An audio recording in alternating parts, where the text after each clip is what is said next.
My wife Lynn and I have been together for 6 years. Married for 11 months. Our entire history together has been very normal and never once have I noticed any weird behaviors, no red flags.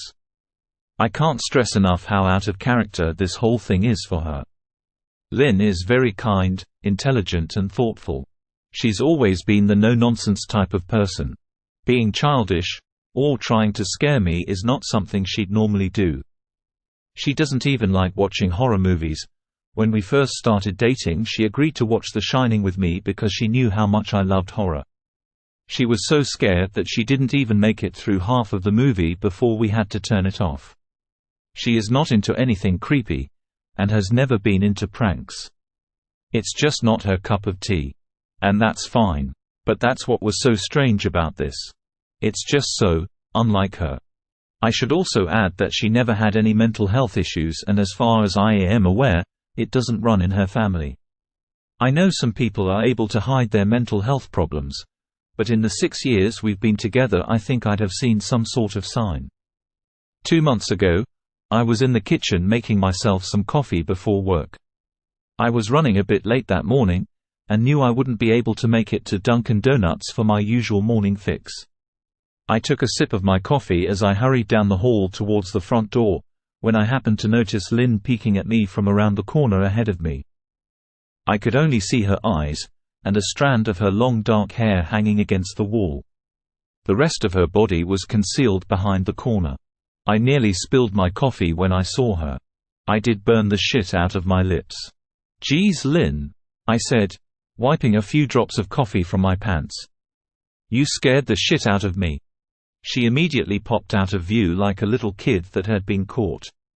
I heard her scurry off towards the living room, and by the time I got to the front door she was out of sight. It was really weird, and just totally out of character for her, like I said, but I also found it kind of funny that she was being more playful and a little less serious. I shouted that I loved her, and called her a weirdo. As I shut the door behind me I heard her laughing. Her behavior was a bit odd, but it certainly wasn't something to call a priest over.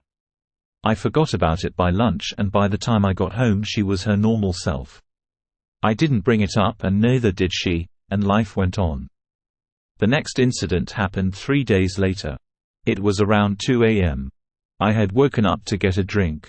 I was standing at the kitchen island, jug of OJ in hand, when I felt a strong feeling that I was being watched. For whatever reason, I looked down at the floor and saw my wife's smiling face staring back. She was peeking at me from the other side of the island. Staring up at me with wide, unblinking eyes, grinning. I screamed, I admit it. Not out of irritation but fear. For some reason at that moment, I was scared. At the sound of my scream, Lynn scuttled backwards out of my view, her hands and feet smacking the tile floor as she hurried out of the kitchen on all fours. I didn't run after her, I just stood there frozen in shock, wondering what the fuck had possessed her to do that.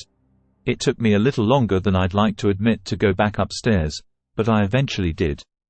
When I got to our bedroom, Lynn was lying on her side, asleep. Or, at least pretending to be. I stood there for quite some time, watching her breathing to be sure she really was asleep. I had the feeling she might jump out at me the moment I got into bed. But she didn't. I climbed into bed, and she didn't even move. Her breathing was soft and deep, and I was starting to wonder if I had dreamt the whole thing. The next morning I waited for her to come down for coffee, and after handing her a mug and kissing her cheek, I decided to ask her about it. "What was that about last night?" I asked, keeping my tone light so I didn't offend or embarrass her. She frowned over her cup of coffee, shaking her head like she had no clue what I was referring to. "You were peeking at me again. From over here," I said, pointing to the spot on the floor by the kitchen island. She followed my gaze, and when she looked back at me she burst out laughing. She laughed so hard that I couldn't help but join her. "You creep me the fuck out sometimes, you know that," I said. She giggled and set her cup on the counter and wrapped her arms around my neck. "You creep me out all the time. So I guess we're even," she teased. We said our goodbyes and left for work. As I drove, I kept thinking about how creepy it had been seeing her grinning at me from behind the island like that. The sounds her hands made on the floor as she crawled away. I told myself she was just trying to be silly. Just trying to join me in my love of all things horror. I started seeing her peeking at me more and more. Sometimes she'd be peeking out from behind the couch or living room curtains. Once she even managed to get inside her grandmother's old trunk that sits at the foot of our bed. I might not have even known she was there at all had the trunk's old hinges not given her away. She had the lid propped up just enough so that only half of her face peeked through. She'd been grinning like an excited toddler. It was unnerving. I didn't even know what to say to her. All I could do was stare. When I finally found my voice, I asked her why on earth was she doing this. She didn't answer, but she had slowly closed the lid, shutting herself inside the trunk. I just walked away, feeling disturbed. I didn't understand why she was doing it, but it clearly made her happy. I just hoped she would tire of the game quickly. Lynn didn't peek at me for the next 2 weeks. I started to think she was done with her weird prank, and I was relieved. We were watching a show on Netflix one night and I jokingly said that I hadn't seen her peeking at me lately. And that she must have given up on her spy game. She looked up at me with a small smile and said, "Maybe I've just gotten better at it." The next few days I couldn't stop thinking about what she'd said. Was she still peeking at me when I wasn't looking and I just hadn't noticed? And if so, what the hell was she getting but of this? I started to feel paranoid, constantly checking whether she was watching from around the corner, or behind a door. I was jumpy whenever I was home and she wasn't in full view of me. I felt stupid and a little crazy, but after a few weeks without another incident, I began to relax. Then a few days ago things got so much worse. Lynn left to go to a friend's, and I lounged on the couch and played a couple games on my laptop. Around 9 p.m. I hopped in the shower, and as I was washing the soap from my hair, I felt that awful feeling that I was being watched. I slowly opened my eyes and almost had a fucking heart attack. Lynn was peeking from behind the shower curtain. Her entire head stretched into the shower, leaving just her body outside. Her long dark hair hung against the curtain, the ends dripping with water. Her mouth hung open in a terrible grin, eyes wide and red. As if she hadn't blinked in a while. I screamed and jumped back against the wall. She didn't move, nor did her smile waver. Her makeup ran down her cheeks in 2 black streaks. She looked giddy and completely deranged. I was fucking terrified. We stood like that for a few moments, without saying a word. Finally, after what felt like forever, she slowly pulled her head back out from the shower, and I watched her blurry figure through the curtain as she moved backwards towards the bathroom door. A second later, the bathroom door slammed shut, hard enough to rattle the mirror. I screamed again, and jumped out of the shower to lock the door. I stayed inside the bathroom for over an hour. Maybe I overreacted to some of you. But joke or not, I wasn't going to put up with the crazy shit anymore. That's what I kept telling myself as I paced in my bathroom, stopping to listen at the door every few minutes. Suddenly I heard a muffled sound, and I pressed my ear against the bathroom door, straining to listen. I couldn't hear anything, but I envisioned Lynn standing on the other side of the door, giggling at her joke. I felt a surge of anger. I was beyond pissed at being made to feel scared in my own house, and made to hide in the bathroom for an hour. "What the fuck, Lynn?" I snapped. "This shit is getting really fucking annoying." I waited for her to apologize, or to call me a jerk. But instead I heard a faint moan, so quiet I wondered if I heard it at all, and then complete silence. "Lynn." I called out, not able to even hide the shakiness in my voice. I got no response. Just my own heavy breathing. "I swear to God. Just fucking stop it," I yelled, pounding my fist on the door. I waited for her to cuss me out. I never screamed at her before. But there was nothing. Just the occasional drip from the shower head. I won't deny that I was scared. Too afraid to open the damn door and face my own wife. I waited another 30 minutes or so, which feels like a fucking lifetime when you're scared. Finally I decided I wasn't going to spend the night hiding in my bathroom. So I got down on my knees and peered under the door. I almost expected to see her face peeking back at me. But thankfully I didn't. I could see straight down the hallway to the top of the stairs, but no Lynn. I didn't know if I should be happy about that or not. I looked for a few minutes, waiting to see her head pop up over the top step, but it never came. I stood up, my hand hovering over the door, and mentally prepared myself to open it. I slowly turned the lock with shaky fingers, and was about to yank it open when I heard a sound that still makes me feel nauseous when I think about it. It was louder than before, but this time I was able to tell just where it was coming from. I turned my head to the closet door as if in slow motion. I locked eyes with my wife, who was peeking out at me from the slight gap. Her eyes were still wide as ever and her mouth was hanging open in the most grotesque gaping smile I'd ever seen. I didn't even scream. I was too scared for even that. Her hands were clasped to her chest, body trembling with sheer delight, as if she could barely contain her excitement. A short raspy moan bubbled up from her throat, deep and raw, sending a shiver through my entire body. Somehow I found the ability to pull the bathroom door open, and ran as fast as I could all the way down the steps, snagging my keys and phone from the table in the living room before running outside to my car. I could hear her shrill laughter behind me, but I didn't hear her getting closer, didn't bother shutting the front door. I drove away from the house faster than I legally should have, shivering the entire time, either from ear or the cold. Maybe a little of both. I hadn't grabbed a coat or even a pair of shoes. I was still in my boxers and my hair was still damp. I drove straight to my brother Chris's house about 40 minutes away, ignoring any and every call and text I got. I didn't check my phone until was safely parked in my brother's driveway. Lynn had called 4 times and sent a flurry of texts, all wondering where I'd gone and why I left, like that. I threw my phone at the dash in rage, furious at her nonchalant attitude.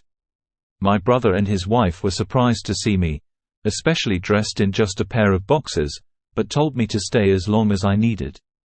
Chris lent me some clothes and asked me what happened. I told him Lynn and I had an argument, but didn't get into the details. I didn't want him to think I was overreacting, leaving my wife because of a foolish prank, even if it was a strange one. I mean, hadn't I encouraged her for years to lighten up, instead of being so serious all the time? I had wanted her to relax and loosen up, but this was definitely not what I'd had in mind. I tried to sleep on their sofa, but my brain wouldn't let me sleep. Every time I closed my eyes I saw Lynn's face staring at me from inside the closet. Knowing she'd been in there with me the entire time made my skin crawl. She'd never left the fucking bathroom at all. Instead she slipped inside the closet and slammed the bathroom door shut to fool me. The mere thought of going back home gave me anxiety. I tossed and turned, unable to sleep. Chris ended up giving me a sleeping pill so I was able to get a little rest. My sleep was filled with terrible dreams. All of Lynn's smiling face. I woke up just as the sun started to rise. My sore body ached from the sofa, and I felt drained. I knew I'd have to call Lynn at some point, but didn't know what to say to her. I wouldn't be going home unless she gave me her word she'd never do any more creepy shit.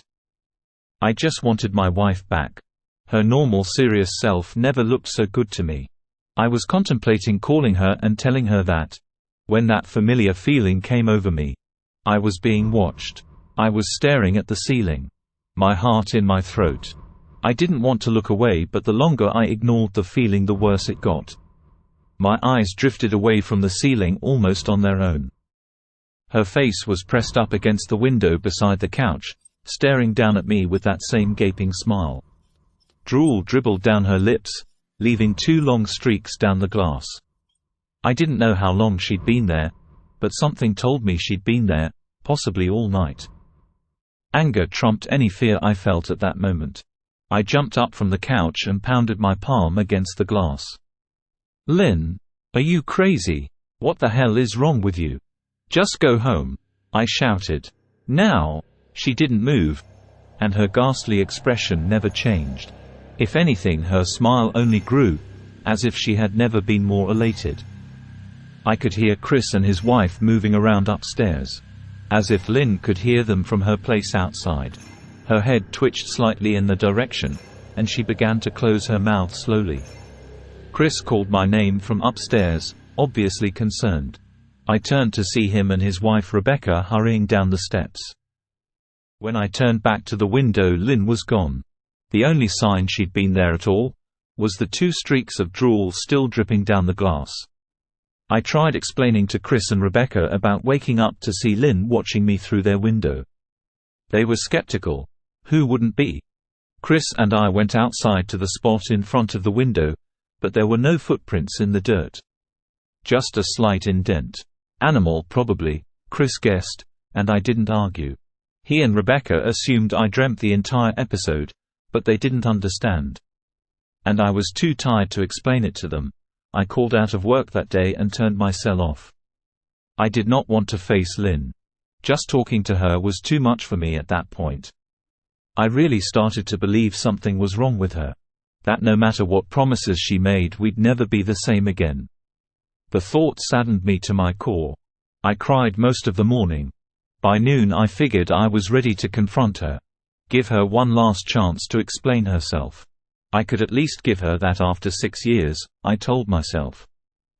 I turned my phone on and saw the dozens of texts she'd sent, all from a seemingly concerned wife. Can we talk? I love you, please call me. I'm really worried. Can you answer? Just come home. All texts telling me she loved me, and she wanted me home. How worried she was. Not a damn one addressing the crazy shit she pulled. Like she hadn't been acting like a character from a Stephen King book.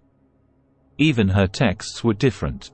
She normally texted novels just to tell me to pick up a loaf of bread. You'd think she'd have more to say to me after her bizarre shenanigans. I know it probably seems childish to some of you who are miles away from this situation. But if you saw the way Lynn had looked at me, how she scampered away on all fours like some wild animal, grinning at me from inside the closet like a lunatic, then I think you'd find my reaction was warranted. I ended up staying with Chris and Rebecca for another night. I didn't wake up yesterday, until afternoon. And thankfully I didn't see Lynn's face watching me through the window. I don't want to pry, because it's not my place, but is this fight something that can be mended? Rebecca asked. She'd made both a sandwich for lunch and I knew she wanted to breach the subject without seeming to be nosy. I don't know. She's like a different person. I said, choosing my words carefully. I still wasn't ready for her or Chris to know the full extent of the batshit craziness I had been dealing with. People change, Ben. But she's still the same woman you married. Maybe you both just need to talk through your issues. Whatever's going on, I'm sure it can be fixed. She said. Ever the peacemaker. I think it's beyond that now. I don't think talking would help. I just don't trust her, I said. The words stung in my heart. I missed and loved my wife. But how could I live with someone like that? Living in constant fear didn't sound too appealing. Lynn loves you. She has to be absolutely crushed, she said. I don't know about that, I said. Well, she certainly seemed like it to me. I've never seen her so upset. Very much unlike the Lynn I know, Rebecca said, shaking her head sadly. It took a full minute for her words to really sink in, and when they did, I felt dread worming its way through my skin. Wait, what do you mean? You saw her? You saw Lynn? I asked, my mouth suddenly dry. Rebecca nodded casually as if that fact wasn't nightmare fuel. Maybe for her it wasn't. She stopped by this morning just after Chris left for work, she said, cleaning the plates from the table. I didn't see her car though. Maybe she took an Uber or something. Rebecca. What did she say? Did she come inside? I asked, sweat starting to break out on my forehead. I began looking around, examining corners as though a predator lurked behind them. No. She just asked if you were awake yet and said that you weren't. I asked if she wanted me to wake you, but she said no. Just said to let you sleep, she said as she washed the dishes. That's all? She didn't say anything else? I asked. No. She looked awful though, like she hadn't slept in days. I think you should call her. I got up from the table and thanked Rebecca for lunch. Felt a little bit better at the knowledge that at least she hadn't come inside. Still, I needed to double-check that the doors were locked.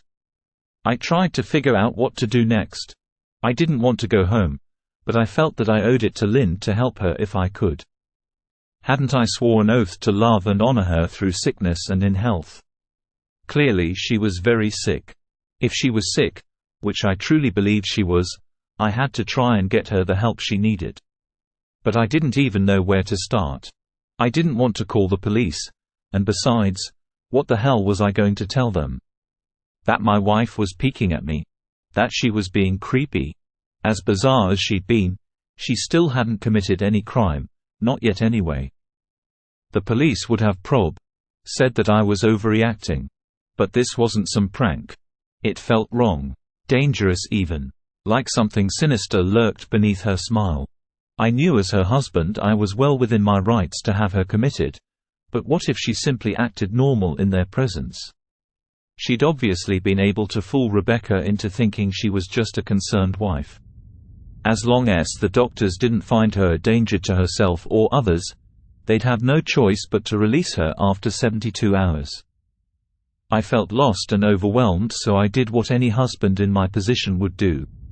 I called her mother. I didn't want to, believe me. Her mother, Marianne, and I were never on the best of terms.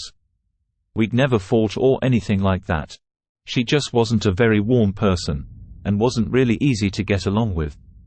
She hardly ever smiled, and when she did, only her lips would move into a thin-lipped smile, leaving her eyes as blank as before.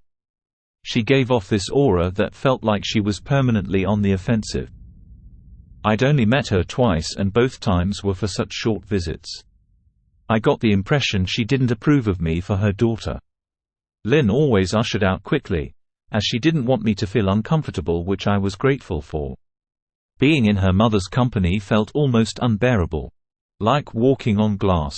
I was glad when we moved 3 states away so we didn't have to see her often. I was happy to avoid the woman, but I needed her help. I really didn't want to talk to her at all, but I had to talk to someone, and someone who knew Lynn better than I did. So I grit my teeth and did what I had to.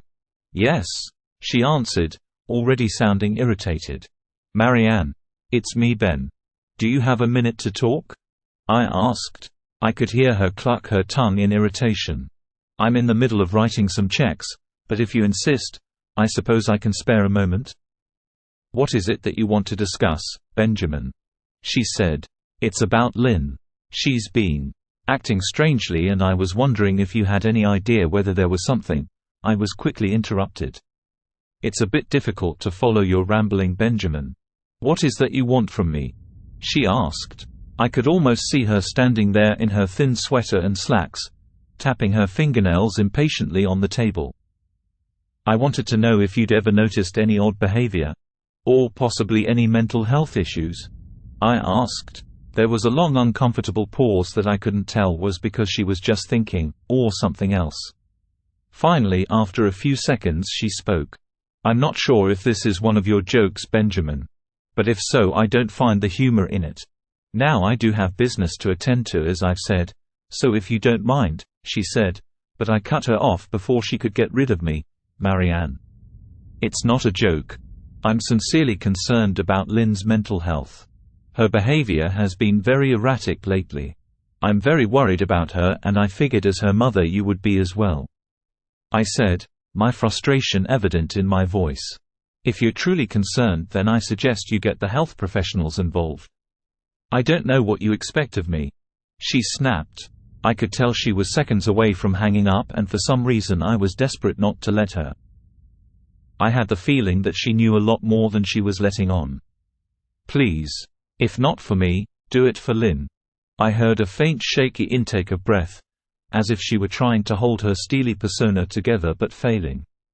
"Marianne?" I started. "Benjamin, I don't know what to tell you. My only advice would be to seek professional help. Do not call here again. Goodbye." I tried to call out to her, but she'd hung up. I tried to wrap my head around the call and her refusal to help me. Even if she didn't like me, why wouldn't she want to help her own daughter? I couldn't understand that. I tried to replay the conversation, desperate to find something missed. After some time I almost gave up, until I remembered her last words to me. "Seek professional help." She'd said those words with a bit of urgency. I could have just been grasping at straws, but no. I was sure her voice had changed ever so slightly when she'd said that. As if they were very important. What had she meant? I assumed she'd been referring to medical professionals, but maybe she was referring to someone else. Someone that she didn't, for some reason, feel comfortable saying directly. Or maybe I was just desperate. I waited for Chris to get home, and after a very long and exhausting conversation with him and Rebecca, I convinced them that Lynn truly needed psychiatric help. I didn't tell them everything. I wasn't prepared to go into it yet, but I told them about our last encounter. How she'd hidden in the bathroom, peeking at me from the closet. They were obviously shocked, but thankfully they believed me. They too just wanted to help her. Still, they didn't think it was all that serious. Weird, maybe, but not dangerous. They just kept saying that Lynn had to be playing some kind of weird joke. Maybe for YouTube? Rebecca offered, if only half-heartedly. Chris didn't think we should involve the police just yet. He offered instead to go with me, and I readily accepted. He reasoned that calmly talking to her, trying to coax her into going willingly, was the best recourse. I agreed to do it his way. At least I wouldn't be going into that house alone. We drove over this morning, just after breakfast. There was no way I was going at night. When we pulled into the driveway, my stomach began doing somersaults. Her car wasn't there, but I still didn't let my guard down. The front door was ajar, and for a split second I thought we'd see her eyes staring through the gap. I was shaking and starting to sweat. Chris, however, was fine. He waited for me to open the door, his hands in his pockets like he was going on a fucking stroll through the park. I envied his ignorance. I pushed the door open and was immediately hit with the stench of rot. Chris smelled it too, and he walked in the house behind me with his nose scrunched up. "What do you guys use to clean the floors around here? Shit." Chris mumbled. "Shut up," I said, my eyes darting around for signs of Lynn. The house was deadly quiet and dark despite being 10 in the morning. All the curtains were closed up tight, refusing to allow any sunlight inside. If I hadn't left it just 2 days prior, I'd have thought the house to be abandoned. We moved through each room, carefully checking any place that she might hide, occasionally calling her name. "Why the fuck are you looking under the couch?" Chris asked eventually. "Aren't we looking for your wife?" He was looking at me like I was a moron. "Let's just go upstairs," I whispered. He shook his head but followed me up the stairs to check the bathroom and spare bedroom. On the way up, my shoes crunched over pieces of glass that looked to be littered over a few of the steps. I noticed that one of Lynn and my wedding portraits that hung on the wall along the staircase had been smashed. The frame hung crookedly, all the glass removed. I stared at the picture, a lump forming in my throat. We had taken the photo just after leaving the church, after saying our vows. She looked so beautiful in her white gown. I looked at Lynn's beautiful face. I never dreamed her face would ever be a source of terror for me. We climbed the rest of the steps and checked the spare bedroom, but it looked completely untouched. I was hesitant to go into the bathroom, my fear from that night coming back to me all at once. Chris noticed, and offered to go in by himself, but I couldn't let him do that. So we walked in together, checking the closet and the shower. The bathroom looked as if it hadn't been touched since the night I left. "I don't think she's here, Ben. Why don't you pack some clothes and we'll try coming back tomorrow or something?" Chris said. I nodded and went into our bedroom and shoved some clothes into a duffel bag. When I checked inside our closet, I came across the source of the smell and gagged. Chris took one look and lost all color in his face. He had to go stand by the stairs to get away from the sight and smell. Gazed down in shock at what lay inside my bedroom closet. Soaking into the rug were at least a dozen eyeballs, all carefully laid out in pairs. Some were as large as a quarter while others were as tiny as a marble. I stared down at the eyes she'd collected from small animals and I wondered how she'd gotten them, and shuddered at the thought, oh man, I thought I had it bad with Becca's shoe addiction. But fuck me. Your wife's in here collecting eyeballs, Chris said, gagging. Ben, I think we should go, he called from the hall. I'm getting nauseous. I grabbed my duffel and shut the closet door on my new nightmare. I stepped out into the hall and took a deep breath of air. I could taste the rot on my tongue and I couldn't help but gag. Who the fuck lines up eyeballs in the closet like that? Chris mumbled. I tried to tell you she needed help, I said. She doesn't need help, Ben. She needs a fucking exorcist, he said. You coming or what? I can't stand the smell any. His words died in his throat, and his eyes grew wide with fear. I didn't ask him why. I could feel it. Someone was watching me and I didn't think it was the eyes in the closet. I turned around, my eyes slowly scanning the bedroom. Christ, I whispered, as I finally saw what we'd missed. Under the bed, curled on her side, watching us with the excitement of a kid on Christmas morning, was my wife. She held her hands together just under her chin, and they were shaking eagerly. Now that she knew she'd been found, I could hear the quiet noises she was making. A sort of hiccuping sound in her throat, as if the excitement was just too much for her. It was unnerving to say the least. Wide eyes, and that same, huge, smile. Everything in me told me to run, but I forced it away. This was my wife. No matter how twisted, she was still the woman I married. I had to help her. Lynn, I said softly. She didn't respond, but her head bobbed back and forth in two quick little movements as if she were nodding, baby. I just want to help, okay? I had taken a single step forward, approaching her like some kind of dangerous animal. I love you, Lynn, I said softly. Taking another step closer, she let a tiny moan escape her wide-open mouth and I had to resist the urge to run. Her shoulders were starting to quiver, and her eyes grew as large as saucers. I crouched down so I could see her better, and immediately saw the blood. Her hands were covered in it. They trembled more the closer I got, as if she was barely able to contain herself. Lynn, are you hurt? You're bleeding, I said. She bobbed her head again, her bloody fingers moving up and down as if playing an invisible piano. They occasionally grazed her chin, leaving smears of blood on her skin. I wanted to recoil in disgust. The smell that was coming off of her was revolting. I could feel the vomit trying to climb up my throat. Her lips were dry and stretched thin, blood seeping between the cracks. I knew she wouldn't come out on her own, but I didn't want to leave her in the state she was in. I scooted closer and reached out to her. The excited hiccuping sounds got louder and her hands shook, fingers flexing. It was then that I could see the blood oozing from in between her fingers. Oh my God, Lynn.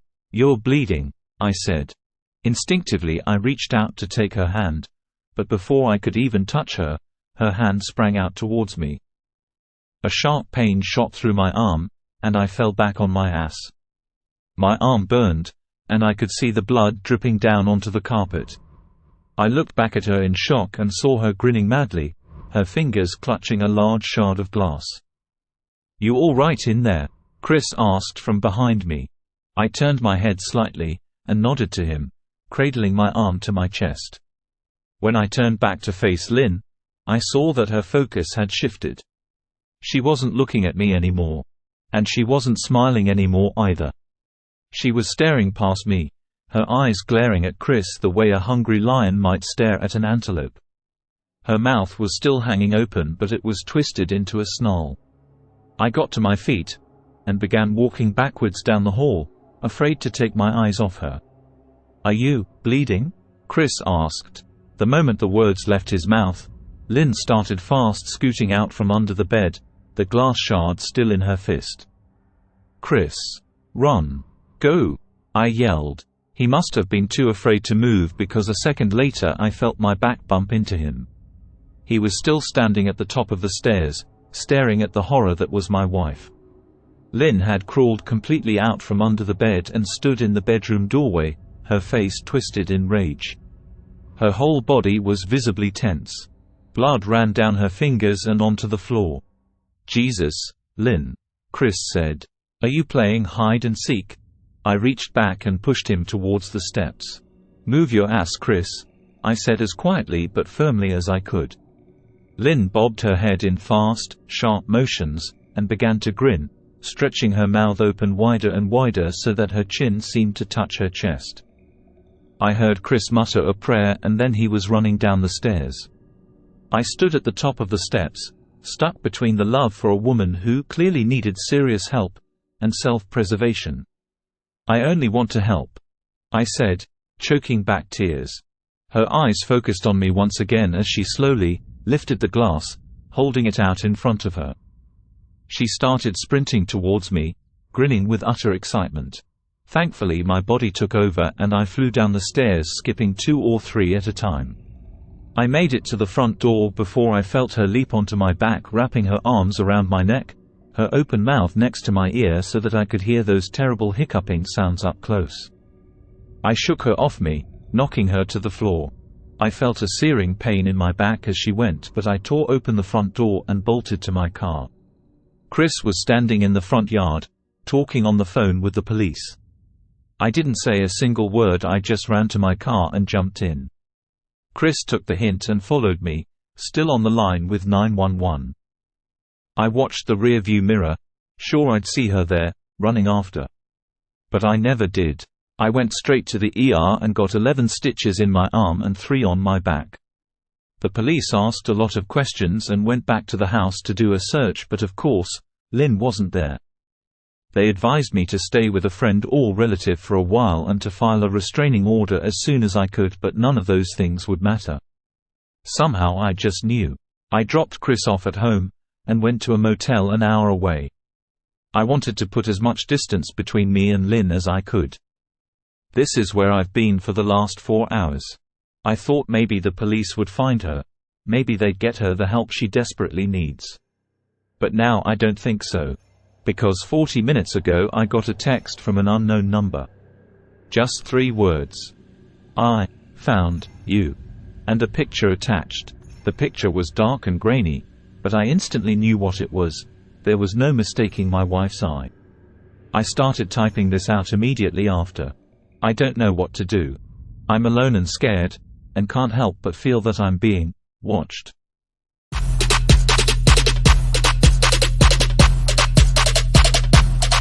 Lit. Roll up to the party, roll up to the party.